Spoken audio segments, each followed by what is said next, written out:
கிறிஸ்துவின் நாமத்தினால் உங்களை வாழ்த்துகிறேன். அவருடைய கிருபையின் சுவிசேஷம் உங்கள் ஒவ்வொருவரையும் இன்னும் அதிகமாய் ரட்சிக்கும்படியா நான் ஜெபிக்கிறேன். அவருடைய சுவிசேஷம் தான் ரட்சிப்பினுடைய தேவபலன். எங்களோட வாழ்க்கையில நித்தமும் நாம கிறிஸ்து தந்ததான ஆசீர்வாதங்களை சுதந்திரிப்பதற்கு அவருடைய கிருபையின் சுவிசேஷம் தான். ஆமேன். நம்ம கேள்வியினால விசுவாசம் வருது, சுவிசேஷத்தை கேட்கறதுனால விசுவாசம் வருது, விசுவாசத்தினால என்ன உண்டாகுது? ரட்சிப்பு உண்டாகுது. ஆமேன். ஸோ கலாத்தியர் 4ஆம் அதிகாரம், நான் அநேக இடங்களில் அந்த செய்திகளை கொடுத்திருக்கிறேன். மீண்டும் இன்றைக்கு அந்த அதிகாரங்களை வாசிக்கிற பொழுது, சகோதரரே நீங்கள் ஈசாக்கை போல வாக்கு தத்தத்து பிள்ளைகளாய் இருக்கிறோம் என்றார். வாக்கு தத்தத்து பிள்ளைகள். எத்தனை பேர் உங்களுக்கு தெரியும் நாங்க வாக்கு தத்தத்து பிள்ளைகள்? ஆமேன். நாங்க வாக்கு தத்தத்து பிள்ளைகள், ஈசாக்கை போல. சோ ஈசாக்கு ஆபிரகாமுக்கும் சாராளுக்கும் மூலமாக, ஆபிரகாமும் சாராள் மூலமாக, அதாவது மூலமாக சொன்னா அவர்களுடைய செய்கைகளான இல்ல, தேவன் மூலமாக பிறந்தவர்கள். ஆபிரகாமுக்கும் சாராளுக்கும் ஆவியானவர் மூலமாக, அல்லது அவருடைய வாக்கு தத்தத்தின் மூலமாக, அல்லது அவருடைய வார்த்தையின் மூலமாக பிறந்ததுதான் ஈசாக்கு. சோ இந்த ஈசாக்கு அவரால கிருபையினால் விசுவாசத்தை கொண்டு பிறந்த. சோ அப்படித்தான் இன்றைக்கு யார் நாம கிறிஸ்துவுக்குள்ள இருக்கிறோம் என்று காணப்படுகிறோமோ, அல்லது நாங்கள் நினைச்சு கொள்றோமோ, சோ நாம் எல்லாருமே வாக்கு தத்தத்தின் பிள்ளைகள் தான், கிருபையினால் விசுவாசத்தை கொண்டுதான். நாங்க ஆகாருக்கும் அல்லது ஆபிரகாமுக்கும் ஆகாருக்கும் பிறந்தது போல நாம மாம்சத்தின் பிள்ளைகள் அல்ல, மாம்சத்தின் கிரியலினால் உண்டானவர்கள் அல்ல. சோ என்பதை பவுல் கலாத்தியருக்கு அவர் எழுத வேண்டியதன் காரணங்கள் என்ன? ஆமென். சோ அவ்வளவு தூரம் இவர்கள் என்ன விசுவாசத்தினால் உண்டாகும் தேவநீதியை விட்டுட்டு அவர்கள் நியாயப்பிரமாணத்தின் கிரியையினால் உண்டாகும் தேவ நீதிக்கு அவர்கள் தங்களை கீழ்ப்படுத்தினபடியினால பவுல் இந்த நிருபத்தை எழுத வேண்டி ஏற்பட்டுச்சு. நீங்க பார்க்கலாம், கலாத்தியர் 1, 2, 3, 4, 5 புத்தகங்கள் மிகவும் அருமையான, எவ்வளவோ ரத்தினங்கள் உள்ளடக்கப்பட்டின.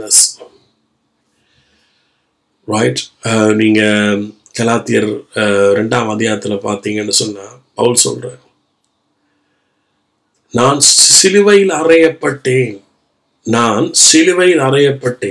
ஆகிலும் நான் அல்ல, எனக்குள்ளே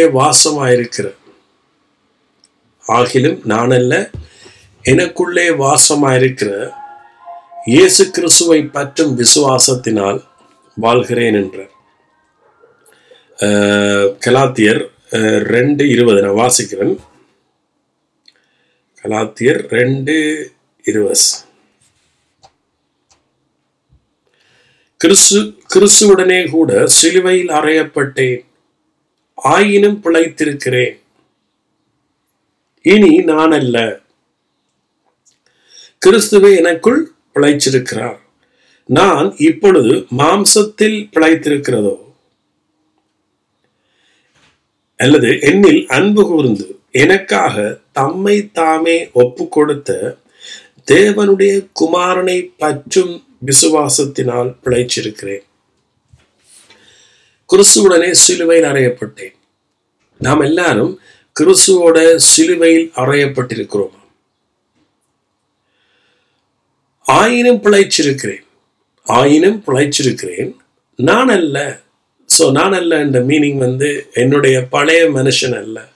இந்த பழைய மனுஷன் தான் சட்ட திட்டங்கள், நியாயப்பிரமாணத்துக்கு கீழ்ப்பட்ட, மாம்சத்துக்குட்பட்ட அந்த சட்டதிட்டங்கள் மூலமாக வாழ்ந்த ஒரு மனுஷன். சோ அதனால பவுல் சொல்றார், இனி நான் அல்ல, அந்த பழைய மனுஷன் அல்ல. ஏன்னா அந்த பழைய மனுஷன் சிலுவையில் அறையப்பட்டுட்டு. எத்தனையோ சொல்லுங்க, பழைய மனுஷன் சிலுவையில் அலையப்பட்டுட்டு. சோ இந்த கலாத்து சபைக்கு அவர் என்ன செய்யறார்? திரும்ப சத்தியத்தை போதிக்கிறார். கிறிஸ்து அவரிடத்துல உருவாகிற அளவுக்கு அவர் போதிக்கிறார். ஏனென்றா இவர்கள் ஆவியில ஆரம்பம் பண்ணினவர்கள், இவர்கள் விசுவாசத்தினால நீதிமான் ஆக்கப்பட்டவர்கள் தான். ஆனால் அங்கே உபதேசம், அங்கே நூதன உபதேசம். இன்றைக்கு என்ன நூதன உபதேசம் என்றா கிருபையின் உபதேசம் என்று சொல்லுவாங்க. ஆனா நூதன உபதேசம் என்றது இல்ல, திரும்ப நம்மை அடிமையாக்குறது. என்னத்துக்கு? நியாய பிரமாணத்துக்கு. இந்த கலாத்தியர் நாளில நீங்க வாசிக்க தெரியும், பழைய ஏற்பாட்டு காலத்துல ஆபிரகாமுக்கும் சாராளுக்கும் இருந்த உறவையும், ஆபிரகாமுக்கும் ஆகாருக்கு இருந்த உறவையும் காண்பிச்சு, அந்த ஆபிரகாமுக்கு பிறந்த 2 குமாரர்கள், இந்த 2 மனைவிகள் ஊடாக பிறந்த குழந்தைகளை காண்பிச்சு, நியாயப்பிரமாணத்தின் கிருபையை எப்படி வேறு பிரிச்சு அங்கே கிருபையினால உண்டான வாக்குத்தத்தத்தின்படி பிறந்த பிள்ளைகளுடைய ஆசீர்வாதத்தை அங்கே வேறு பிரிச்சு காண்பிக்கிறார். சோ இது மிக முக்கியமான உபதேசம், நீங்க கேட்க வேண்டிய உபதேசங்கள். சோ பவுல் சொல்ல, நான் அல்ல, அதோட மீனிங் வந்து பழைய மனுஷன் அல்ல. சோ அந்த பழைய மனுஷன் என்ன செய்யப்பட்டான்? மறிக்கப்பட்டு. உலகத்துல வாழ்ற ஒவ்வொரு மனுஷர்களும் தேவனுடைய கிருபையை அறியாத மனுஷன்தான். அவனுக்குள்ள வாழ்ற அந்த பழைய மனுஷன் கிருபையை சத்தியத்தின்படி அறியாத மனுஷன். சோ அதனால விசுவாசத்தினால இன்றைக்கு அநேகர் கிருபையை சத்தியத்தின்படி அறிகிற பொழுதுதான் விசுவாசத்தினால கிருபையை கொண்டு நாங்க வாக்குத்தத்தத்தின் பிள்ளைகளாக ஈசாக்கை போல பிறக்க முடியுமே ஒழிய, அங்கே நம்முடைய கிரியைகளினால பிறப்போமாக இருந்தா நாம ஆகாருடைய அல்லது நியாய பிரமாணத்துக்கு கீழே அடிமையின் பிள்ளைகளாகத்தான் இருப்போம். சோ நானெல்லாம் முன்னே ஒரு காலம் பேர் கிறிஸ்தவனா இருந்தாலும் நான் நியாய பிரமாணத்தின் கிரியினால பிறந்த ஒரு பிள்ளையாத்தான் இருந்தேன். எப்ப எனக்கு கிருபையின் சுவிசேஷம் வந்துச்சுதோ, விசுவாசம் எனக்குள்ள வந்துச்சுது. விசுவாசம் வந்த பிறகுதான் நாங்க என்ன செய்தோம்? உண்மையாக தேவ பிள்ளைகளாக மாறினோம். அல்லது அவருடைய நீதியின் வசனத்துக்கு பவுல் சொல்ற இன்னொரு வடிவில, பிள்ளைகள் பால் குடிக்கிற பொழுது அவர்கள் நீதியின் வசனத்துக்கு அவர்கள் என்ன செய்ய மாட்டார்கள்? எபிரேயர் 5, குழந்தைகளை போல இருந்தா நாம் என்ன செய்வோம்? பாலத்தான் குடிப்போம். சோ நமக்கு என்ன பெரிய இறைச்சியோ வேற ஒரு காரியம் நம்மால புசிக்க இயலாது. காரணம் வந்து நம்மால என்ன செய்ய முடியாது? ஜீரணிக்க முடியாது. சாப்பிட்றதுக்கு பல்லிருக்காசு. சோ அதே போல இன்றைக்கு சிறு பிள்ளையா இருக்கிற காலம் வரைக்கும் நாங்க உலக வழிபாடுகள்ல என்ன செய்யப்பட்டிருந்தோம்? அதுக்கு அடிமைப்பட்டிருந்தோம். ஆனா இப்ப நாம பெரியவர்கள் ஆயிட்டோம். கிறிஸ்துவனுடைய கிருபை அறிகிற அறிவில வளர்கின்றோம். சோ நாம இனி உலக வழிபாடுகளுக்கு கீழ்ப்பட்டவர்கள் அல்ல. கலாத்தியர் 2 பேசுறார். சோ அதனால சொல்ல, நான் அல்ல, இனி நான் அல்ல, இனி நான் அல்ல, கிறிஸ்துவே எனக்குள் பிழைச்சிருக்கிறார். கிறிஸ்து எனக்குள் பிழைச்சிருக்கிறார். சோ அதோட மீனிங் வந்து அவருடைய கிருபை தான். சோ அவருடைய நீதி தான் நமக்கு நீதி, அவருடைய பரிசுத்தம் தான் நமக்கு பரிசுத்தம். சோ இனி நாம சட்ட திட்டங்கள் ஊடாக நாம பரிசுத்தமாகிற அந்த முயற்சியில நம்மால் ஈடுபட முடியாது.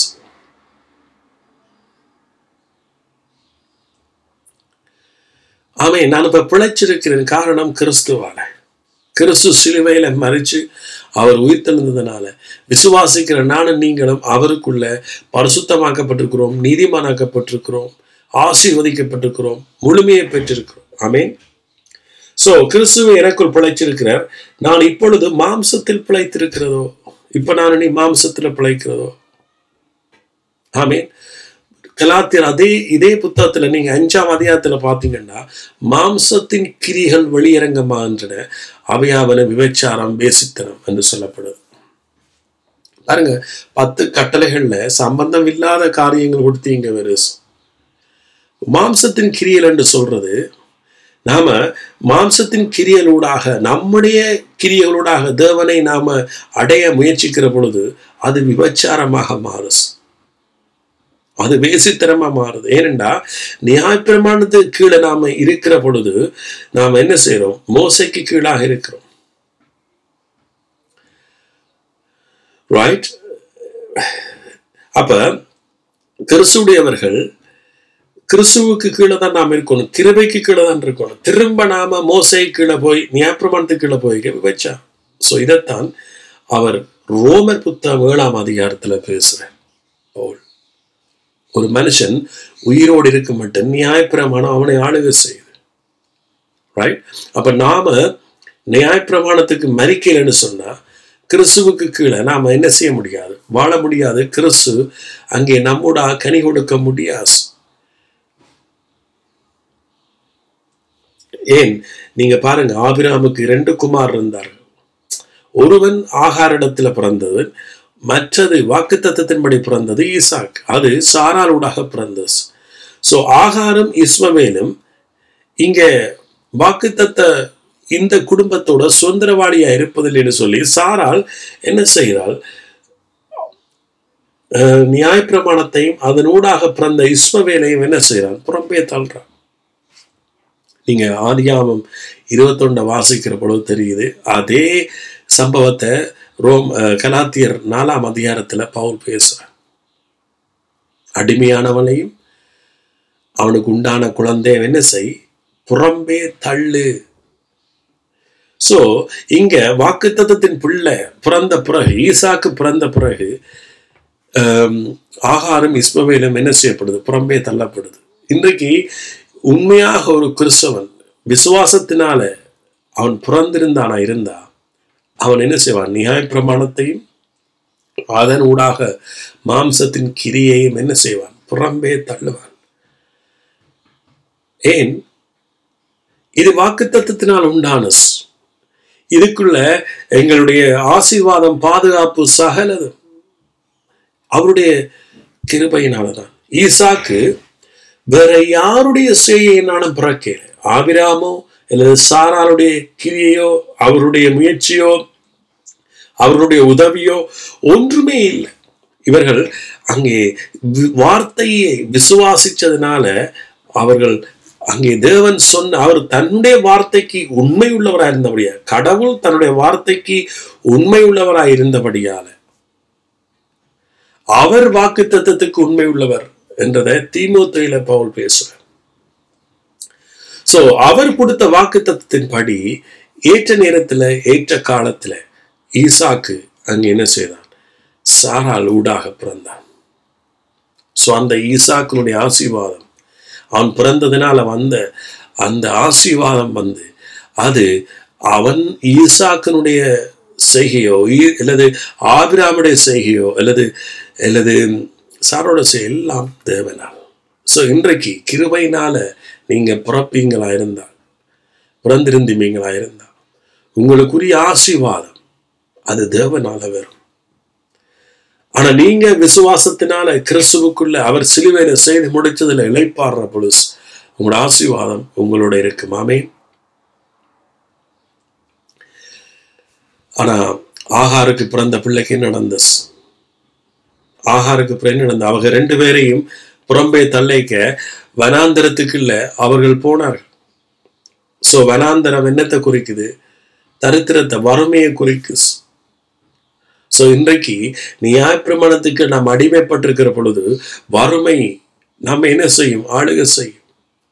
டிப்ரெஷன் ஆளுகை செய்யும், வியாதிகள் ஆளுகை செய்யும். காரணம் அது முழுவதும் அடிமைக்குள்ளான, அது நம்ம வியாதிக்குள்ள வறுமைக்குள்ள அடிமைப்படுத்தி வச்சிருக்கு. அது நம்மை ஆசீர்வதிக்காசு. ஆனா அந்த அடிமையில இருந்து நம்ம இயேசு என்ன செய்யறார்? விடுதலை ஆக்குறார். அது விசுவாசத்தினால் உண்டாகும், கிருபையினால் உண்டாகும் தெரிந்து கொள்ளுதலுக்கு நாம வச்சிருக்கு. எத்தனை பேர் சொல்லுங்க, நாங்க கிருபையினால விசுவாசத்தை கொண்டு பிறந்தவர்கள், நாங்க விசுவாசத்தினால் நீதிமானாக்கப்பட்டவர்கள், கிறிஸ்து சிலுவையில செய்து முடிச்ச அவருடைய கிரியையினால நாம நீதிமானாக்கப்பட்டவர்கள். ஆமென். ஸோ நம்முடைய ஆசீர்வாதம் அது கிறிஸ்துவால வந்தஸ், அது நம்முடைய சுதந்திரம், நம்முடைய உரிமையாக இருக்கிறது. அதற்காக நாம கிரிய செய்யறது அல்ல, அது விசுவாசத்தின் ஊடாக நமக்குள்ள கிரிய செய்யறது. ஆமென். ஸோ பாருங்க, ஈசாக்கு பிறந்த பிறகுதான் அதே போல நாங்க கிருபைக்குள்ள இயேசுக்குள்ள வந்தா நியாயப்பிரமாணத்தை அதனுடைய கிரியைகள் மாம்சத்தின் கிரியைகளை புறம்பே தள்ளணும். ஏனென்றா நீங்க கலாத்தியர் 5 பார்த்தீங்கன்னு சொன்னா, கலாத்தியர் 5 நான் வாசிக்கிறேன்.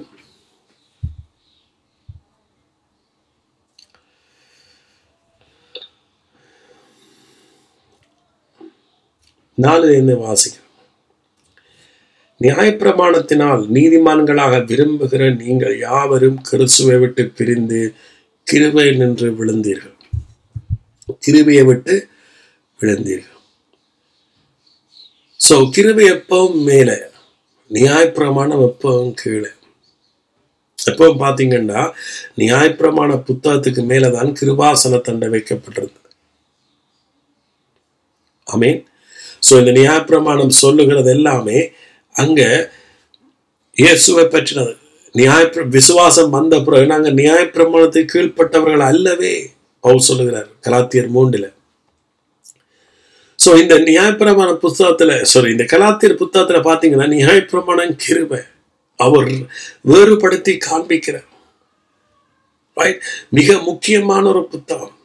இன்னைக்கு அநேகர் சிம்பிளா சொல்லுவாங்க, நாங்க நியாயப்பிரமாணத்துக்கு கீழ்பட்டவர்கள் அல்லவே, ஆனா நம்முடைய கிரியைகள் நியாயப்பிரமாணத்துக்கு உள்ளாக இருக்கிறது என்பதை காண்பிக்கிறது. இன்னைக்கு இறையருடையது கிருபைக்கு கீழே இருந்தா நம்முடைய கிரியை காண்பிக்கும். அதே போல அவனுடைய கிரியைகளுக்கு தக்கதாக கர்த்தர் பலனளிக்கிறார். சோ நம்முடைய கிரிய விசுவாசத்தின் ஊடாக இருக்குமாக இருந்தா, அதாவது விசுவாசத்தின் ஊடாக நாம நீதிமான் ஆக்கப்பட்ட அந்த கிரிய நம்மிடத்தில் இருக்குமானா நம்ம வாக்கு தத்தத்தின் பிள்ளைகள். சோ நமக்கு பிறகு அழிவில்லை. தேவனால் பிறந்தவன் அவன் அழிய மாட்டான், அவன் சாக மாட்டான். அவன் என்றைக்கும் அவன் தேவனால் பிறந்தவன் தான். அவனுக்கு அவனுடைய ரட்சிப்பு அழியாத வாடாத மாசற்ற ரட்சிப்பா இருக்கு. அது மட்டுமல்ல, நம்முடைய பிறப்போடு உண்டான ஆசீர்வாதங்கள் எங்களோட கூட இருக்க போஸ். அது எங்களை எப்பவும் தூக்கி விடும். நாங்க ஆகார போல, அதாவது இஸ்மவேலை போல அழுது புலம்பி ஜெபிக்க வேண்டியவர்கள் அல்ல, மாறாக விசுவாசத்தினால வீரநடை போடுகிறவர்கள். நம்முடைய ஜெபம் நியாயப்பிரமாணத்துக்கு கீழ்பட்டவர்களுடைய ஜெபத்தை விட மிகவும் வெளியேறப்பெற்ற விசேஷித்த ஒரு ஜெபமாக இருக்கு. பாருங்க, ஈசாக்குன்ற பேருடைய அர்த்தம் என்ன? நகைப்பு, சிரிப்பு. ஈசாக். அதே போல கிருபையினால நீங்களும் விசுவாசத்தை கொண்டு ரட்சிக்கப்படைக்க எங்களோட வாழ்க்கை முழுவதும் சிரிப்பாக மாறு. அங்கு அழுகை இல்லை, புலம்பல் இல்லை. காரணம் என்ன? நாம் தேவனால் பிறந்தவர்கள், சும்மா சர்வசாதாரணமான ஆக்களால் பிறந்தல்ல, தேவனால. சோ நீங்களும் தேவனால பிறக்கணும் என்று சொன்னா அவருடைய கிருபைக்கு நாம் என்ன செய்யணும்? கீழ்ப்படியணும். அவருடைய கிருபைக்கு கீழ்ப்படியணும். தாழ்மை உள்ளவனுக்கு கிருபை அளிக்கப்படும். தாழ்மை என்ற என்ன? முதலாவது ஒரு மனுஷன் பைபிளை விளங்கணும். சோ சும்மா புத்தகம் மாதிரி படிக்கிறேன் அல்லது 1ஆம் அதிகாரத்திலிருந்து கடைசி மட்டும் படிச்சுட்டேன் என்று சொல்றதுல அர்த்தமே இல்லை.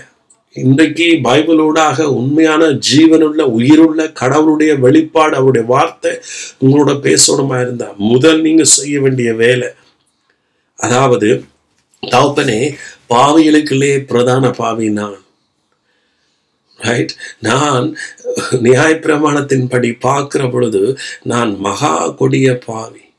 சோ அதனால என்னால நான் ரட்சிக்க முடியாது. மரித்த இடத்துல எந்த ஒரு நல்லதையும் எதிர்பார்க்க முடியாது. என்னுடைய நீதிகள் எல்லாம் அழுக்கும் கந்தையா இருக்கு.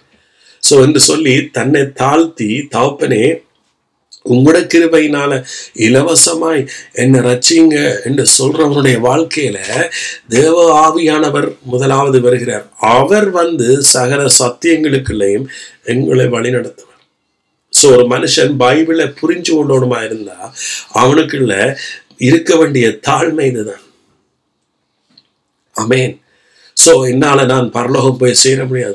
ஈவன் நான் ரட்சிக்கப்பட்ட பிறகும் கூட, நான் தேவனால மறுபடி பிறந்த பிறகும் கூட, திரும்ப நான் நியாயப்பிரமாணத்தை கொண்டு வந்து அதனூடாக நான் என்னுடைய ஒழுக்க முறைமையின் படி பரலோகம் போய் சேர என்னால முடியாது.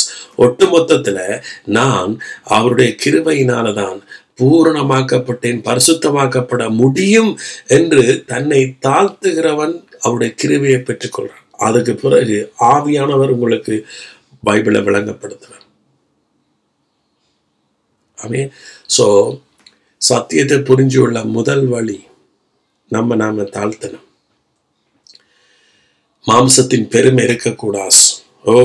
மற்றனை விட நான் பரிசுத்தம், என்னுடைய பரிசுத்தம் அங்கே, அதனால தேவன் நான் செய்கிற கிரியை பார்த்து தேவன் என்னை ஆசீர்வதிக்கிறார். இந்த மாம்சத்தின் பெருமைகள் வேண்டாம். இது இருந்தா நமக்கு ஆவிக்குரிய வெளிப்பாடு தூரமாயிருப்பதாக, கிருபையை குறிச்ச வெளிப்பாடு தூரமாயிருப்பதாக. ஏனென்றா நாம தாழ்த்துகிற வேளையில வேண்டா, நம்மால ரட்சிக்க முடியாது, நம்மால நாமே பரிசுத்தமாக முடியாது, நீதிமானாக முடியாது, அல்லது கடவுளால வர வேண்டிய ஆசீர்வாதங்களை. இஸ்மவேலும் ஆசீர்வதிக்கப்பட்டான், ஆகார் ஊடாக பிறந்த ஏனென்றா அது ஆபிரகாமுடைய அதுவும் ஒரு வித்தா இருக்கிறபடியால கடவுள் அவனையும் ஆசீர்வதிச்ச. ஆனா அந்த ஆசீர்வாதம் ஈசாக்கோட வந்த ஆசீர்வாதத்தோட பாக்க வெறும் தூசி. ஈசாக்கு தேவனால் பிறந்த வாக்கு தத்தத்தின்படி கிருபையினால் உண்டானவன். சோ அதே போல இன்னைக்கு உலகத்துல பல கிறிஸ்தவர்கள் இருக்கலாம், ஆனா எல்லாரும் வாக்கு தத்தத்தின் பிறந்தவர்களா, அல்லது எல்லாரும் ஆவியினால் நடத்தப்படுகிறார்களா? ஆவியினால் நடத்தப்படுகிறார்கள். இன்னொரு மீனிங் விசுவாசத்தினால் நடத்தப்படுகிறார்களா? ரைட். விசுவாசத்தினால் நடத்தப்படுவார்களா இருந்தா அவர்கள் நியாயப்பிரமாணத்துக்கு கீழ்ப்பட்டவர்கள் அல்லவே என்று கலாத்தியர் 5 சொல்ற. சோ அப்ப இன்றைக்கு என்ன பிரச்சனை? அன்றைக்கு கலாத்து சபையில இருந்த அதே பிரச்சனை தான் இன்றைக்கு ஓடுச்சு. ஆவியினால நடத்தப்படுகிறார்கள் இல்ல, கிறிஸ்துவுக்குள்ள யாரென்ற விசுவாசத்தினால வருகிற உண்மையை அநேகர் ஏற்றுக்கொண்டும் அவர்கள் அப்படியே விட்டுட்டு அவர்கள் திரும்ப கிருபையை விட்டு விழுந்து வாழ்கிறார்கள். அதனால சாபம், பாவம் என்ன செய்யுது? அது என்ன பலனை கொடுக்குது? நியாயப்பிரமாணம் பாவ சாபத்தினுடைய அது வலுவை கொடுக்குஸ், மீறுதலை கொடுக்குஸ். அதனால வாழ்க்கையில செழிப்பில்லாம இருக்கிறது. நம்முடைய ஆத்மாவில செழிப்பில்லை, வாழ்க்கையில செழிப்பில்லை. ஆகவே புரிஞ்சு கொள்ளுங்க. பழைய மனுஷன் சிலுவையில் அறையப்பட்டுச்சு. பழைய மனுஷன், உலக வழிபாடு, பழைய மனுஷன், உலகத்துக்கு ஒத்த வேஷம் தரிச்ச பழைய மனுஷன், கடவுளுடைய அன்புக்கு விலைப்பட்டியல் போட்ட பழைய மனுஷன், கிருபையை கிரீடினால சம்பாதிச்ச பழைய மனுஷன், கடவுளுடைய அன்பை, கிறிஸ்துடைய அன்பை புரியாத மனுஷன், பாதி புரிஞ்ச மனுஷன். கிறிஸ்து அதாவது பாதி என்ன? அப்படி அவருடைய அன்பு இன்றைக்கு இருக்குது, நாளைக்கு போயிடும். நாம நல்லா இருந்தா கடவுள் நம்மோட நல்லா இருப்பார், நாம கெட்டா இருந்தா கடவுள் கெட்டவர், நானும் அவருக்கு தூரவா இருந்தா அவர் நமக்கு இப்படியாக பழைய மனுஷன் தன்னுடைய கிரிகள் ஊடாக, தன்னுடைய கிரிகளின் நிமித்தம் கடவுளை ஒப்பிட்ட மனுஷன் பழைய மனுஷன். என்றால் அப்படித்தான் உலகத்துல இன்னைக்கு எத்தனோ பேருடைய, இவன் எவ்வளோ ஹிந்துஸ் அப்படித்தான் நம்புறாரு. கடவுள் நல்லவனுக்கு நல்லவன், கெட்டவனுக்கு கெட்டவன். சோ நாம் அவருக்கு நல்லது செய்த அவர் நமக்கு நல்லது செய்வார். ஒரு உதாரணத்துக்கு ஒரு மனுஷனுக்கு நாம நல்லது செய்ய, அந்த மனுஷன் திருப்பி நல்லது செய்வான். இது மனுஷன், இது மனித ஆவி, இது மனுஷ ஆவி. சோ அந்த ஆவிதான், அந்த மனுஷனுடைய ஆவிதான் நமக்குள்ள பழைய மனுஷனாக இருக்கு. அந்த மனித ஆவியினால நாம கடவுளை தேடுகிற பொழுது கடவுளை ஆராதிக்கிற பொழுது, கடவுளை பற்றி பேசுகிற பொழுது, அது மற்ற மனுஷர்களுக்கு போய் சேருது. அதல்ல சுவிசேஷம், இதல்ல நற்செய்தி. பவுல் சொல்ற, நான் பழைய மனுஷனுக்கு, பழைய ஆவிக்கு மறிச்சிட்டேனே, இப்ப நான் அல்ல, கிறிஸ்து எனக்குள்ள பிழைச்சிருக்கிறார். எத்தனை பேர் சொல்றேன், கிறிஸ்து எனக்குள்ள பிழைச்சிருக்கிறார். நான் பாவிகளா இருக்கைக்கு எனக்காக மறிச்சதுனால கிறிஸ்து நம்மேல வச்ச அன்பை நமக்கு புரிய பண்ணிருக்கிறார். ஆமென். நான் பாவியா இருக்கைக்கு கிறிஸ்து எனக்காக மறிச்சிட்டார். அதுதான் அவருடைய அன்பு. இதுக்கு மேல அவருடைய அன்பை யாரும் புரிய பண்ண, அவருடைய அன்பு மாறாது. நோ, அவருடைய அன்பு, அவர் அன்பாகவே இருக்கிறபடியால தான் நம்மை அவர் ரட்சிச்சார். ஆமென். கிறிஸ்துவின் அன்பு முதலாவது இல்லைன்னு சொன்னா நாம ரட்சிச்சிருக்க மாட்டோம்.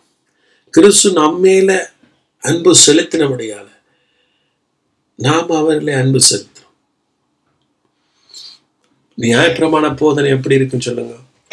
நீங்க வைக்கிற அன்பினால கிறிஸ்து உங்களை நேசிப்பாருன்ற மாதிரி, நீங்க செய்கிற, நீங்க அவருக்கு என்னென்ன செய்றீங்களோ அதனால அவர் உங்களுக்கு நேசிப்பார். நோ, அதல்ல அவருடைய அன்பு. நோவே, அதல்ல சுவிசேஷம், அதல்ல இயேசு கிறிஸ்துனுடைய புதிய உடன்படிக்கை வாழ்க்கை. இல்லை, இயேசுனுடைய உடன்படிக்கை, புதிய உடன்படிக்கை, அவருடைய ரத்தத்திலான ஆனஸ், அந்த உடன்படிக்கை நியாயப்பிரமாணம் அல்லது வேதத்தில் இருக்கிற எந்த உடன்படிக்கையை நீங்க ஒப்பிட முடியாது. அந்த உடன்படிக்கையை புரிஞ்சவனுடைய வாழ்க்கை மிகவும் செழிப்பாய் மாறும். அந்த உடன்படிக்கை அது பிதாவுக்கும் இயேசுவுக்கும் இடையில நடந்த உடன்படிக்கை. நீங்க உண்மை உள்ளவர்களாய் இல்லாவிடிலும் கிறிஸ்து தனக்கு உண்மை உள்ளவராய் இருக்கிறபடினால அவருடைய உண்மையின் நிமித்தம் நாம எல்லாரும் ஆசீர்வதிக்கப்படுவோம். அதுதான் அவருடைய உடன்படிக்கை. இதுதான் கிருபையின் உடன்படிக்கை.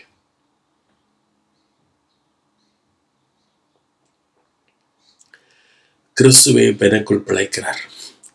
இந்த உடன்படிக்கை தான் எனக்குள் பிழைக்கு. நான் அல்ல, பழைய மனுஷன் அல்ல. பழைய மனுஷன் பிரமாணத்தோடு தொடர்புள்ள மனுஷன், சட்டதிட்டங்களை விரும்புகிற மனுஷன். ஆனா அந்த சட்டதிட்டங்கள் தான் தன்னுடைய வாழ்க்கையை சாபமாய் வச்சிருக்குது, டிப்ரெஷனா வச்சிருக்குது, வியாதியாய் வச்சிருக்கு, வறுமையா வச்சிருக்கின்றத அறியாத மனுஷன், கடவுளோட சேர முடியாத மனுஷன், கடவுளுக்கு விலைப்பட்டியல் போட மனுஷன், கடவுளுக்கு தூரமா இருந்த மனுஷன், பாவமாகவே இருந்த மனுஷன், அதாவது ஆதாமுடைய கீழ்ப்படியாமையினால மரித்தவனாகவே இருந்த மனுஷன், கடவுளை குறிச்சு அவருடைய கிருபையை குறிச்சு ஒரு சொட்டு தெளிவும் இல்லாத மனுஷன் இருந்த மனுஷன். அந்த மனுஷனை பவுல் சொல்றார், இனி நான் அல்ல, நோ, எனக்குள்ள இப்ப இயேசு பிழைச்சிருக்கிறார். அவருடைய அன்பு பிழைச்சிருக்கு, அவருடைய கிருபை பிழைச்சிருக்கு, அவருடைய நீதி, அவருடைய பரிசுத்தம், அவருடைய சுகம், பலன், ஆரோக்கியம், அவருடைய உறவு எல்லாமே எனக்குள்ள பிழைச்சிருக்கு.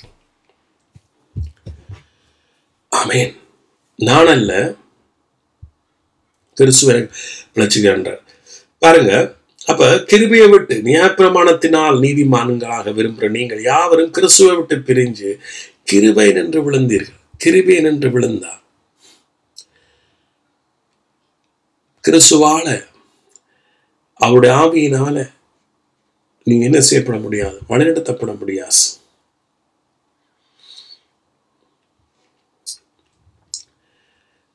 நீங்க ரட்சிப்பு இழக்கீழ், இந்த கலாத்தி மக்கள் ரட்சிப்பு இழக்கீழ். ஆனா அவர்கள் இந்த பூமியில வாழ்க்கை இழந்திருக்கிறார், செழிப்பு இழந்தார், சந்தோஷத்தை இழந்தார், கடவுளோட இருந்த ஐக்கியத்தை இழந்தார், சத்தியத்தை இழந்தார். பாருங்க,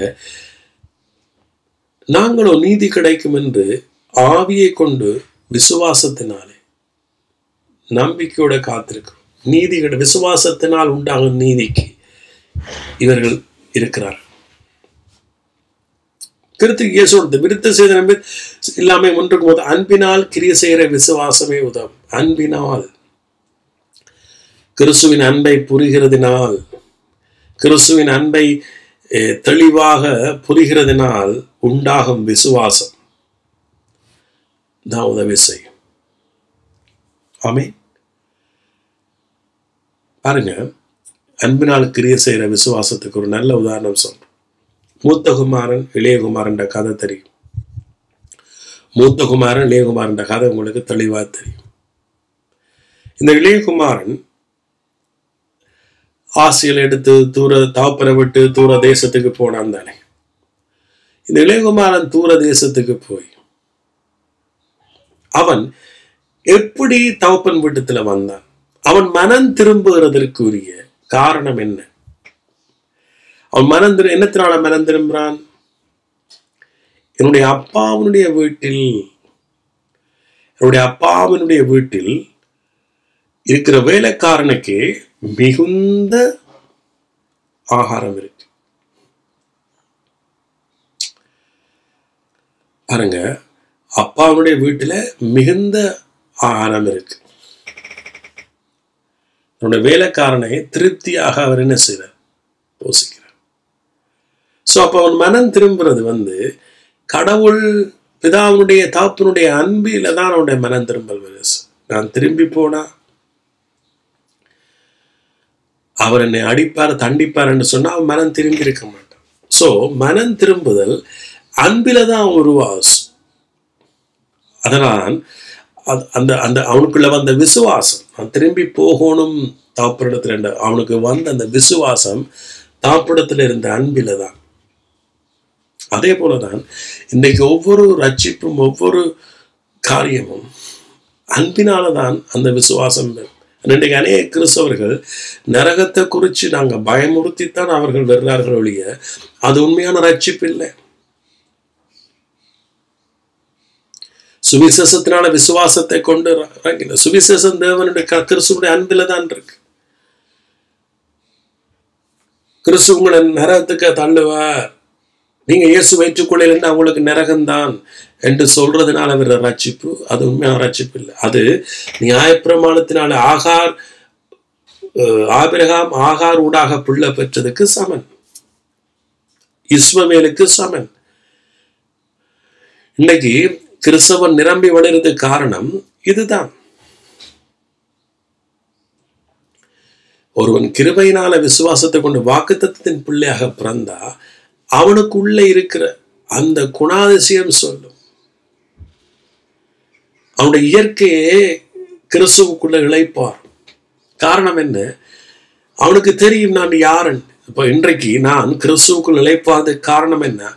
எனக்கு தெரியும் நான் யார். நான் கிரியலினால பிறந்தவன் அல்ல, நான் ஆகாருக்கு பிறந்தவன் அல்ல, நான் சாராளுக்கு பிறந்தவன். ஆமென். சோ அதனால நாங்க என்ன செய்வோம்? நம்முடைய விசுவாசம், நம்முடைய ஜெபம், நம்முடைய ஆராதனை எல்லாமே மாற்றப்படும். காரணம் என்ன? நாம அவருடைய வாக்கு தத்துவத்துக்குள்ள பிறந்தோம், அவருடைய ஆசீர்வாதத்துக்குள்ள பிறந்தோம், அவருடைய வீட்டில ஒரே வீட்டாராக இருக்கிறோம், பிதாவின் வலது பாரசத்துல கிறிஸ்துவோட உட்காருவோம். சோ அப்ப நமக்குள்ள இந்த அறிவு இருக்கும். பாருங்க, இப்ப இவன் அன்பினால் கிரியை செய்யற விசுவாசம். அந்த இளையகுமாரன் திரும்பி வருது காரணம்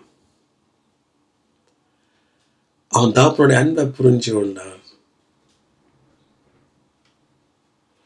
சோ தாப்பனிடத்துல இருக்கிற வேலைக்காரனையும் அவர் வேலைக்காரனை எப்படி நடத்துறார் என்று பார்க்கிறான். ஆனா மூத்த குமாரன் வீட்டை இருக்கீங்க, அவன் பிதாவுடைய அன்பை புரியல. அவன் சட்டதிட்டங்களின் ஊடாக தான் நடப்பிக்கிற கிரியைகளின் ஊடாக அவன் அந்த உரிமையை புறணிக்கிறான். அதனாலதான் அவன் ஒரு டைம்ல கேட்கிறான், நான் உங்களுக்கு எல்லாத்தையும் கீழ்ப்படிஞ்சேனே, உங்களோட கட்டளைகள்ல ஒன்றையும் மீறலே.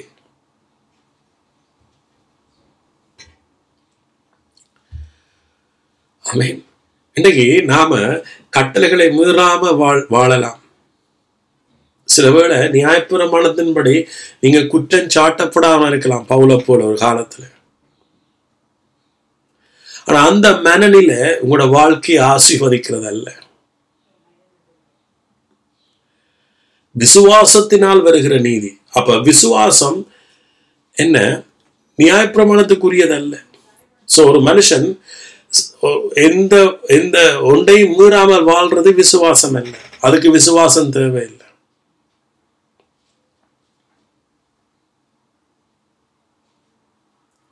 விசுவாசம் எங்கிருந்து வருது? அவரோட வார்த்தை சுவிசேஷத்திலிருந்து வருது. நம்முடைய கிரியையில இருந்து விசுவாசம் பாறையில, சுவிசேஷத்திலிருந்து.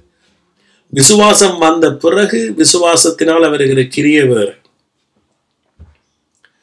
ஆனா கிரியையிலிருந்து விசுவாசம் பாறையில. ஆபிரகாமுடைய கிரியையிலிருந்து விசுவாசம் வரையில. ஆபிரகாமுடைய விசுவாசம் தேவன் கொடுத்த வார்த்தை வாக்குத்தத்தத்திலிருந்து வந்துச்சு. அந்த சுவிசேஷ வார்த்தையிலிருந்து வந்துச்சு. ஆபிரகாம் அதை விசுவாசிச்சான். அது அவனுக்கு நீதியானப்பட்டது. அதே போலதான் நானும் நீங்களும் இயேசு கிறிஸ்துவினுடைய சுவிசேஷம், அவருடைய நற்செய்தி, அவர் சிலுவையில என்னத்தை செய்து முடிச்சார் என்ற ஒவ்வொரு காரியத்தையும் நீங்க விசுவாசிச்சு அந்த விசுவாசத்துக்கு நீங்க கீழ்ப்படுகிற பொழுது வாக்குத்தத்தம் பண்ணப்பட்ட பரிசுத்த ஆவியினால நீங்க என்ன செய்றீங்க? முத்தரிக்கப்படுறீங்க. ஆமென். இப்படிப்பட்டவர்களை பவுல் சொல்றாரு, ஈசாக்கை போல வாக்குத்தத்தத்து பிள்ளைகளா இருக்கிறோம். நீங்க வாக்குத்தத்தத்து பிள்ளைகளா சிந்திச்சு பாருங்க. ஆபிரகாம் பார்த்து பூரிச்சோம், ஈசாக்கை பார்த்து பூரிச்சோம். இவர்கள் எல்லாம் அப்படி ஆசீர்வாதமா இருந்தார்கள். இன்றைக்கு அப்படி இல்லையே என்று சில பேர் இன்றைக்கு பிரமிக்கிறீங்க. காரணம் என்ன? இன்றைக்கு நமக்குள்ள ஓடுகிற அந்த பழைய மனுஷனும் அங்கே கிரிகள் ஊடாக நாம தேவனை அடைகிறபடினால, பிசாசுடைய தந்திரம் சபைகளுக்குள்ள நுழைஞ்சபடினால, ஒவ்வொரு விசுவாசிகளுக்குள்ளையும் பிசாசனுடைய நூதனமான உபதேசம் நுழைஞ்சபடினால, கிருபையினால விசுவாசத்தை கொண்டு வாழ தெரியாம இன்னைக்கு அநேகர் இருக்கிறதன் பட்சம்தான். நாம கிறிஸ்துவுக்கு சுதந்திரவாளிகளாக இன்றைக்கு இல்லாம அநேகர் அலைகிறார். பாவ சாபம் மனுஷரை ஆளுகை செய்யுது. பிசாசு அங்கே மனுஷனுடைய வாழ்க்கைகளை சூறையாடுறாங்க, சந்தோஷங்களை சமாதானங்களை சூறையாடுறாங்க. அநேகர் டிப்ரெஷன்ல போறார். கிறிஸ்தவ வாழ்க்கை அடிமை பாரமாக, வியாதி தரித்திரங்களாக மாறாக இது வெற்றியுள்ள ஒரு வாழ்க்கை. நாம வாக்குத்தத்தத்து பிள்ளைகள். இன்றிலிருந்து எழுதி வைங்க, நீங்க ஈசாக்கை போல வாக்குத்தத்தத்து பிள்ளைகள். சோ நீங்க விசுவாசத்தினால ஆவியை கொண்டு நடவுங்க. ஆமென். தைரியமா நடவுங்க, நம்பிக்கையோடு நடவுங்க. அப்பொழுது ஜெயம் உங்களை ஆளுகை செய்யும், வந்து சேரும். ஆமென். ஜெயம் உங்களை வந்து சேரும். ஜெயம் உங்களுடைய உரிமை. என்ன? கிறிஸ்து உங்களுக்காக ஜெயத்தை எடுத்த. இப்ப கிறிஸ்துவுக்கு நீங்க கீழ்ப்படுகிற பொழுது, இந்த வசனத்தை நான் வாசிச்சு காட்டுறேன். எபிரேயர் 5ஆம் அதிகாரம்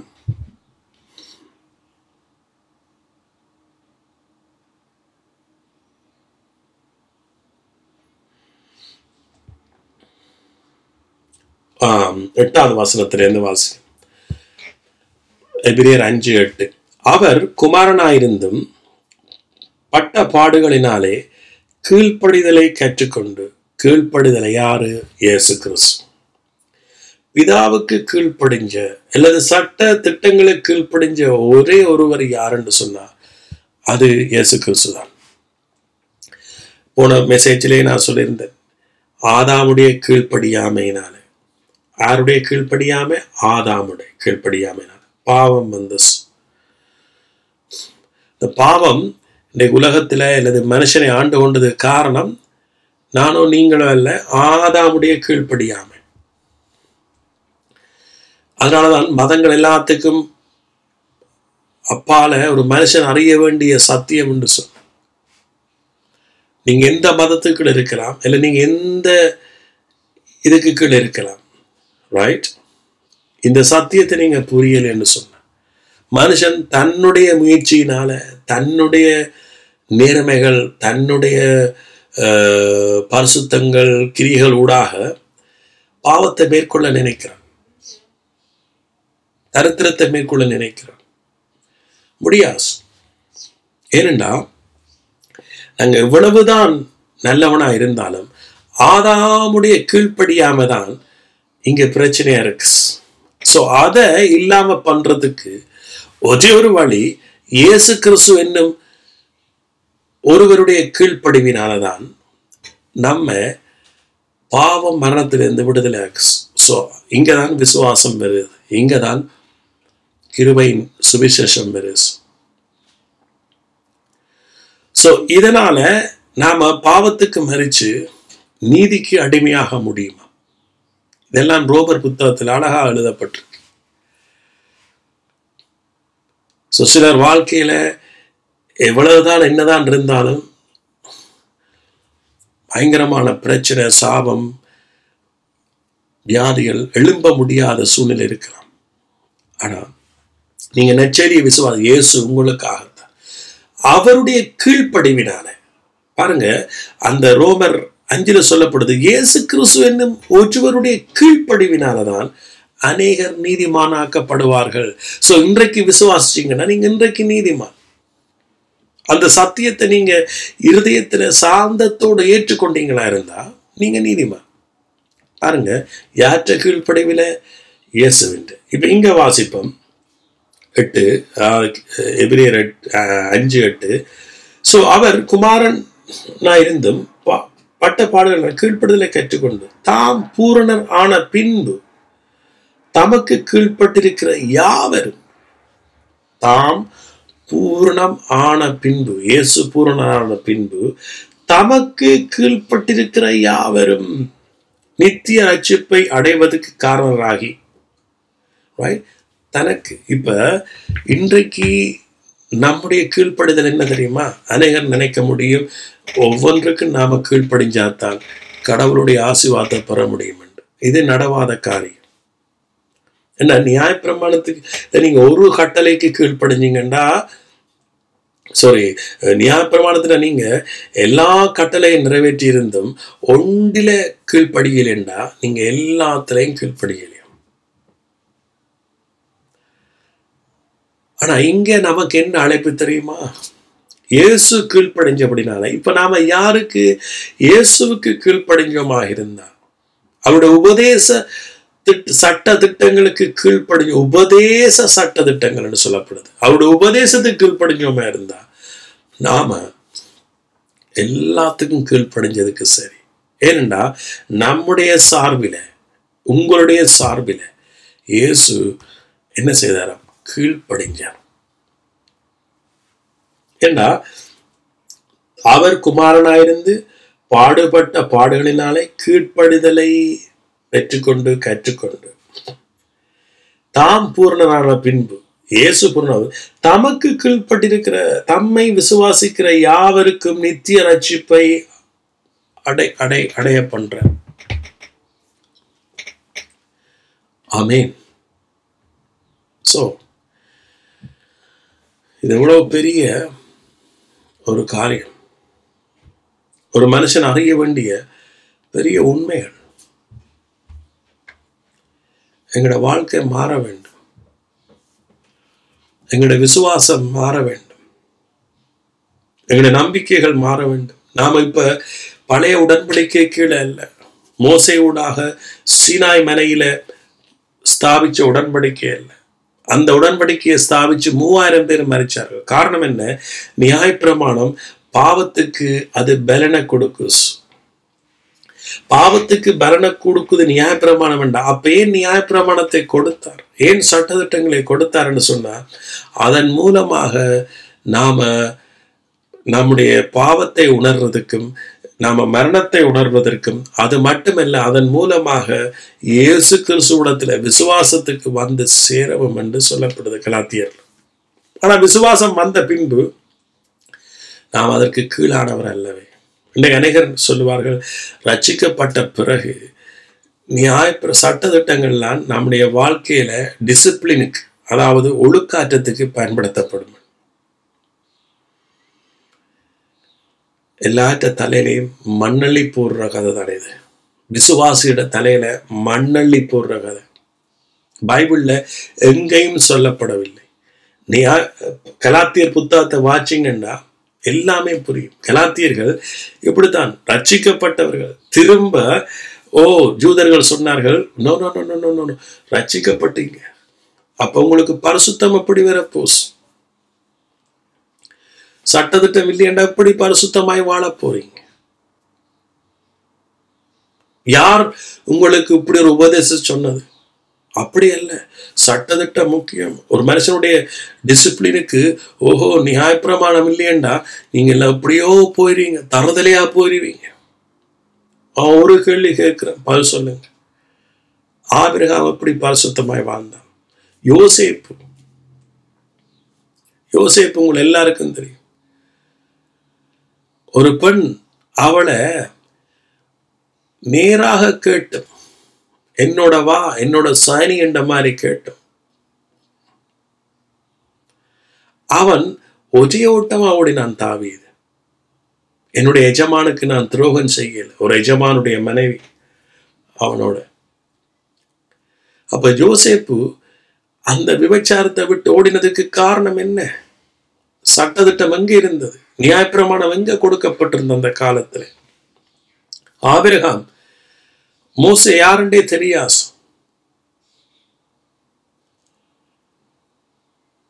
ஆனா இன்றைக்கு பாருங்க, பிசாசுடைய தந்திரம், இன்னைக்கு அநேக மனுஷருடைய தந்திரம். நியாயப்பிரமாணம் இல்லையண்டா எப்படி நீங்க பரிசுத்தமாய் வாழ போறீங்க? ஆனா பைபிள் என்ன சொல்ல தெரியுமா? நியாயப்பிரமாணம் பாவத்தினுடைய பலன். இன்றைக்கு ரட்சிக்கப்பட்ட விசுவாசிகள் இன்னும் பாவம் அங்கே அவர்களுக்கு கிரிய செய்தா இருந்தா, ஒரு மனுஷன் இன்னும் அங்கே ஒரு ஒரு அடிக்ஷனுக்கு இருக்கிறான்டா, காரணம் அவன் இன்னும் நியாயப்பிரமாணத்துக்கு கீழே இருக்கிறான்.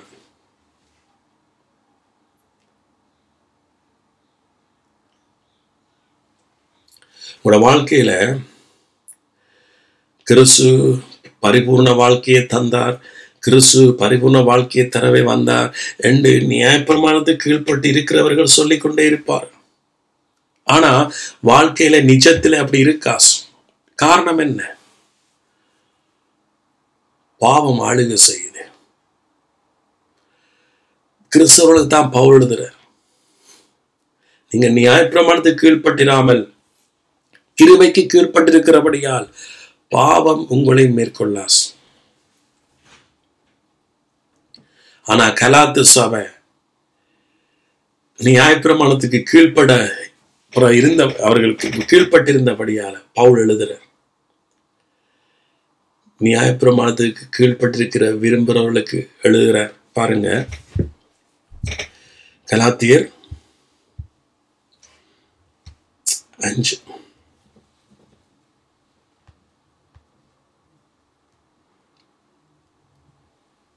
7 வாசகம் 5:7. நீங்கள் நன்றாய் ஓடினீர்களே, சத்தியத்துக்கு கீழ்ப்படியாக போக உங்களை தடை செய்தவன் யார்? இந்த போதனை உங்களால் அழைத்தவரால் உண்டானதல்ல. எந்த போதனை? நியாயப்பிரமாணத்துக்கு கீழே அடிமைப்படுத்தின போதனை. புளிப்புள்ள கொஞ்சம் மாவாவது பிசைந்த மா முழுவதையும் என்ன செய்யுமாம்? உப்ப பண்ணு. பாருங்க,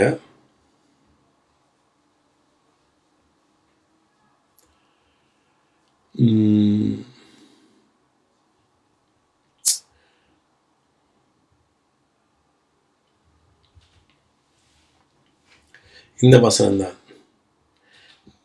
நியாயப்பிரமாணத்துக்கு கீழ்பட்டிருக்கிற விரும்புகிற யாவரும் நியாயப்பிரமாணம் சொல்லுகிறதை கேட்கவில்லையா என்ற வசனத்தை தான் நான் இப்ப தேடுகிறேன். பாரம் எடுத்து சொல்றேன். சாரி, அது 4ஆம் அதிகாரத்துல 21. நியாயப்பிரமாணத்துக்கு கீழ்ப்பட்டிருக்கிற விரும்புகிற நீங்கள் நியாயப்பிரமாணம் சொல்லுகிறதை கேட்கவில்லையா? இதை எனக்கு சொல்லுங்க. ஸோ அந்த 4ஆம் அதிகாரத்தில் சொல்றார். ஏன்னா இவர்கள் எங்க விரும்புகிறார்களாம்? கிருபை கீழே விரும்புகிறார்களா? இல்லை, நியாயப்பிரமாணத்துக்கு கீழே. இன்னைக்கு அநேக விசுவாசிகள் ஓகே நான் கிருபை கீழே இருக்கத்தான் விரும்புகிறான்னு சொல்வார். ஆனா அவர்கள் இருக்கிற இடம் அது நியாயப்பிரமாணத்துக்கு கீழ்பட்ட இடம். அந்த போதனை நியாயப்பிரமாணத்துக்கு கீழே போதனை. அல்லது ஒரு மனுஷன் தான் கிருபை கீழே இருக்குன்னு சொல்லி ஆனா அவனுக்குள்ள அவனுடைய கிரியைகள் என்ன, கிருபைக்கு கீழே இருக்கிற கிரியைகள் இருக்காஸ். அவன் தன்னுடைய செயல்களூடாக இன்னைக்கு அநேகர் தாங்கள் ஆசீர்வதிக்கப்படணும் என்றதுக்காகத்தான் ஊழியம் செய்வார்கள், கிறிஸ்துவுக்குள்ள பல காரியம் செய்வார்கள். இப்ப நாங்க செய்யறேன்டா கடவுள் நமக்கு செய்ய மாட்டார். இது நியாயப்பிரமாணத்துக்கு கீழே உள்ள ஒரு மனுஷனுக்குரிய அடையாளம்.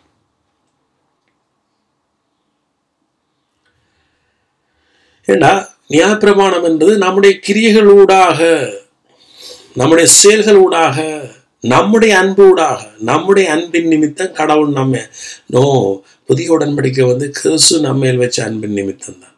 ஆமேன்.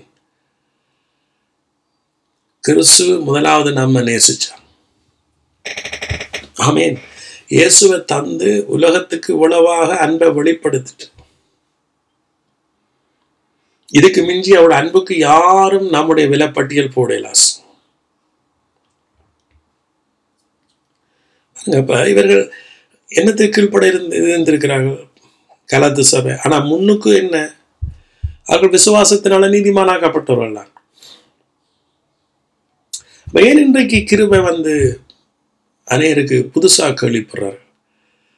கிருபை ஆதியாமத்திலிருந்தே கிருபை. கடவுள் எப்பவும் கிருபை உள்ளவராக தான் இருக்கிறார். ஆதியாமத்திலிருந்தே அவருடைய கிருபை. பழைய உடன்படிக்கையில் எல்லாரும் விசுவாசத்தால தான் ரட்சிக்கப்பட்டார். சோ அவர்கள் விசுவாசத்தால் ரட்சிக்கப்பட்டார். அவர்கள் என்னத்தை விசுவாசித்தார்கள்? கிருபையை தான். விசுவாசம் கிருபையோடு தான். நியாயப்பிரமாணம் நோவே விசுவாசத்துக்குரியது அல்ல. விசுவாசம் கிருபையோட சேர்ந்துதான் அது கிரியை செய்யும், நியாயப்பிரமாணத்தோட இல்லை. விசுவாசம் நம்முடைய கிரியலோட சார்ந்து கிரியை செய்யல.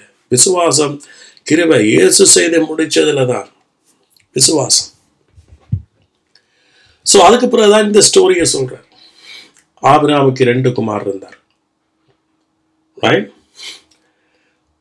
ஆபிரகாமுக்கு 2 குமார் இருந்தார்கள். ஒருவன் அடிமையானவரிடத்தில் பிறந்தவன், ஒருவன் சுயாதீனம் உள்ளவரிடத்தில் பிறந்தவன். அடிமையானவரிடத்துல பிறந்த யாரு? இஸ்மவேல். சுயாதீனம் உள்ளத்துல ஈசாக். ரைட். இந்த ரெண்டும் சும்மா எழுதப்படல பழைய உடம்பாக. இது ரெண்டும் பைபிளையே உள்ளடக்கிய ஒரு ஸ்டோரி. பைபிள் முழுவதையும் கிறிஸ்தவ வாழ்க்கையை உள்ளடக்கிய ஸ்டோரி. இன்றைக்கு நடக்கிற உள்ளடக்கிய ஸ்டோரி. அது 2 ஏற்பாடாம். இந்த 2 ஸ்திரீகளும், ஆகார் ஒரு ஏற்பாடு, சாராள் ஒரு ஏற்பாடு. ஆனா தகப்பன் உண்டு, ஆபிரகாம் தான். சோ அதே போல இன்றைக்கு 2 ஏற்பாட்டுக்கு கீழே வாழ்ற கிறிஸ்தவர்களுக்கும் ஒரு தகப்பன் தான். நியாயப்பிரமாணத்துக்கு கீழ்படுறவனுக்கும் ஒரு தகப்பன் தான். கிருபைக்கு கீழே வாழ்றவனுக்கும் ஒரு தகப்பன் தான். ஆனா நியாயப்பிரமாணத்துக்கு கீழே இருக்கிறவன் சுதந்திரவாளியாக முடியாது. அவ்வளவுதான், சிம்பிள். நீங்க கிறிஸ்துவனுடைய ஆசீர்வாதத்துக்கு சுதந்திரவாளியாக மாறணும் என்று சொன்னா, நீங்க விசுவாசத்தினால் வருகிற நீதிக்கு உங்களை அடிமைப்படுத்த வேண்டும். ஆமேன். சோ இதுதான் நீங்க செய்ய வேண்டிய காரியம். நம்ம திரும்ப அடிமைத்தனத்துக்குள்ள போகக்கூடாது. திரும்ப இருந்தா பாவத்துக்கு நாம என்ன வலிமை கொடுக்கிறோம்? உங்களோட வாழ்க்கையில சாபங்கள் ஆளுகை செய்ய நாங்க அனுபவிக்கிறோம். சோ அதனால இன்றைக்கு போதகர்கள் சரியான கவனமா இருக்கணும். எத்தனையோ பேரை நாம இன்னும் பாவத்துக்குள்ளேயும் சாபத்துக்குள்ளேயும் வியாதிக்குள்ள வறுமைக்குள்ள இழப்புகளுக்குள்ள நாம தள்ளுகிறோம். சோ அது எங்களோட வாழ்க்கையை கூடாது. ஒருவன் கிறிஸ்துவ கீழ்ப்படிஞ்சா அவன் கிருபையை மட்டும்தான் பிரசங்கிப்பான். அதை பிரசங்கிக்கக்கூடிய ஞானத்தை கர்த்தர் தருவார். ஆமேன். பாருங்க, அப்படியே இந்த ரோமர் கலாத்தியர் 4 ஃபுல்லா படிங்க. இவைகள் ஞான அர்த்தம் உள்ளவைகளாம். அந்த இஸ்ரேல் 2 ஏற்பாடுகளாம். ஒன்று சீனாய் மலையில் உண்டான ஏற்பாடு, அது அடிமைத்தனத்துக்குள்ளாக பிள்ளை பெறுகிற. இன்னைக்கு எத்தனையோ பேர் ரட்சிக்கப்படுறார்கள் அடிமைத்தனத்துக்குள்ளாக. ஆனாங்க அதை எல்லாத்தையும் ரட்சிப்புக்குள்ள கொண்டு வரோம். இதெல்லாம் ரட்சிக்கப்பட்ட இன்னைக்கு எத்தனையோ பேர் இன்னைக்கு பயத்தின் அடிப்படையில நரகத்துக்கு போயிடுவோமோன்ற பயத்துல, அல்லது ஒவ்வொரு காரணத்துல, அல்லது நாங்க வற்புறுத்ததுனால சில பேர் இயேசு ஏற்றுக்கொள்வாங்க. இதெல்லாம் அடிமைத்தனத்துல. ஆனா கிருபையை விசுவாசிச்சு, கிருபையின் சுவிசேஷத்தை விசுவாசிச்சா ஒருவன் தானாக தேவ ஆவியினால பிறக்க போறான். அவன் வாக்குத்தத்தத்தின் பிள்ளை, அவன் சுதந்திரவாளி. அவன் என்னவா? சுதந்திரவாளி. அவனுக்கு நாம யாருமே கடவுள் அல்ல, அவனுக்கு கிறிஸ்துவே கடவுளா இருப்பார். ஆமென். அவன் அப்படி பிறந்தவனுக்கு அவனுக்கு தெரியும் தான் யாரு, எப்படிப்பட்டவன், தனக்குள்ள என்ன இருக்கு, எனக்குள்ள இருக்கிற வித் என்ன, நான் எங்க இருக்கிறேன், நான் கிறிஸ்துவோட இருக்கிறேன், அவருடைய ஆசீர்வாதம் எனக்கு சொந்தம், எல்லாமே தெரியும். பாருங்க, ஆகார் என்பது அரபு தேசத்தில் உள்ள சீனாய் மலை. அந்த ஆகார் இப்பொழுது இருக்கிற எருசலேமுக்கு சரி, இவள் தன் பிள்ளைகளோடு அடிமைப்பட்டிருக்கிறாள். இவள் தன் பிள்ளைகளோடு, ஒரு பிள்ளை இல்லை, தன் பிள்ளைகளோடு அடிமைப்பட்டிருக்கிறாள். இன்னைக்கு நியாயப்பிரமாணத்துக்கு கீழ்பட்டிருக்கிற பிள்ளைகள் அடிமைப்பட்டிருக்கிறார்கள். வியாதிக்கு அடிமை, வறுமைக்கு அடிமை, என்னதான் தலைகளாக இருந்து ஜெபம் பண்ணியும் அடிமை, இருளுக்கு அடிமை, வியாதிக்கு அடிமை, தரித்திரத்துக்கு அடிமை, எல்லாத்துக்கும் அடிமை. கேட்டா நிறைய அது நாம ஆவிக்குள்ளா இருக்கிறோம், பிசாசு நாம சோதிக்கிறான். இல்லை, பைபிள் அப்படி இல்லை. ஆபிரகாம் சொல்லவே இல்லை நான் ஆவிக்குள்ளா இருக்கிறேன், அதனால பிசாசு என்ன சோதிக்கிறான். ஆபிரகாமுக்கு அங்க இடமே இல்லை. ஆபிரகாம் செழிப்பாய் வாழ்ந்தான். இன்றைக்கு அநேகர் இந்த பரிதாபங்களை விரும்பி பரிதாபங்களை பார்க்கிறார்கள். கிறிஸ்துவுக்குள்ள இருக்கிறவன் இன்றைக்கு கஷ்டப்பட்டு தண்டா நாம பரிதாபமா இருக்கிறோம். அவர்களுடைய பரிதாபத்தை கேட்டு நாங்களை ஒப்பாரி வைக்கிறோம். நோ, நீங்க ஜெயம் கொண்டவர்கள், நீங்க ஜெயித்தவர்கள், நீங்க தேவனால் பிறந்தவன் உலகத்தை ஜெயிக்கிறார் என்று சொல்றீங்களே. நான் என்னத்தை ஜெயிச்சோம்? வியாதியை ஜெயிச்சோமா? வறுமையை ஜெயிச்சோமா? ஒன்றுமில்லை. ஏன் நாம ஜெயிக்கல? அவருடைய கிருபையை நாம் அறிஞ்சு கொள்ளல, சத்தியத்தை அறிஞ்சு கொள்ளல, கிருபைக்கு நாம கீழ்ப்படியல. இந்த ஜெயம் இது நம்மளால வந்ததல்ல, கிறிஸ்துவால. ஆமென். புதிய உடன்படிக்கையில வாழ்ற ஜெபம் அது அவ்வளவுக்கு இயேசு செய்து முடிச்சதுல தங்கி இருக்குது. ஆனா பழைய உடன்படிக்கை சீனாய் மலைக்கு கீழே வாழ்றவர்களுடைய, ஆகாருக்கு பிள்ளைகளா இருக்கிறவர், அடிமையில இருக்கிறவருடைய ஜெபம் ஆகார் ஜெபிச்சது போல கண்ணீரோட, இஸ்மவேல் அங்கே அழுதது போல ஜெபம் வனாந்தரத்துக்கு இருந்த ஓலமுட்டது தான் இருக்கு. ஆனா நீங்க வாக்கு தத்தத்தின் பிள்ளைகள். சொல்லுவோமா, நான் ஈசாக்கை போல் வாக்கு தத்தத்தின் பிள்ளை, நான் ஈசாக்கை போல் வாக்கு தத்தத்தின் பிள்ளை. இன்றைக்கு இருந்து சொன்ன ஈசாக்கை போல் இது நான் என்னுடைய பலத்தாலேயோ அல்லது வேற யாற்ற பலத்தாலேயோ நான் பிறக்கல, இது தேவனால, இயேசுவால. அது எப்படி? சுவிசேஷத்தை கேட்டு அதை விசுவாசிச்ச பொழுது நான் பிறந்து கொண்டேன். இப்ப நான் கிறிஸ்துவுக்குள் பிறந்திருக்கிறேன். நான் அல்ல, கிறிஸ்துவே எனக்குள் பிழைச்சிருக்கிறார். நான் அல்ல, அவருடைய நீதி எனக்குள் பிழைச்சிருக்கு. நான் அல்ல, தெய்வீக சுதந்திரம் எனக்குள்ள பிழைச்சிருக்கு. நன்றி இயேசுவே, நன்றி, நன்றி தகப்பனே, நன்றி. சொல்லுமா, நன்றி இயேசுவே. தகப்பனே உங்களுக்கு நன்றி. பரிசுத்தாவே நான் நன்றி. இன்றிலிருந்து நான் மனம் திரும்புறேன். கிறிஸ்துவின் கிருபைக்கு கீழ்ப்படிய, அவருடைய உடன்படிக்கைக்கு கீழ்ப்படிய நான் மனம் திரும்புறேன். நான் பழைய மனுஷன் மறிச்சிட்டேன். நான் அல்ல, பழைய மனுஷன் நான் மறிச்சிட்டேன். இப்ப கிறிஸ்து எனக்குள்ள பிழைச்சிருக்கிறேன். ஆமென். நன்றி.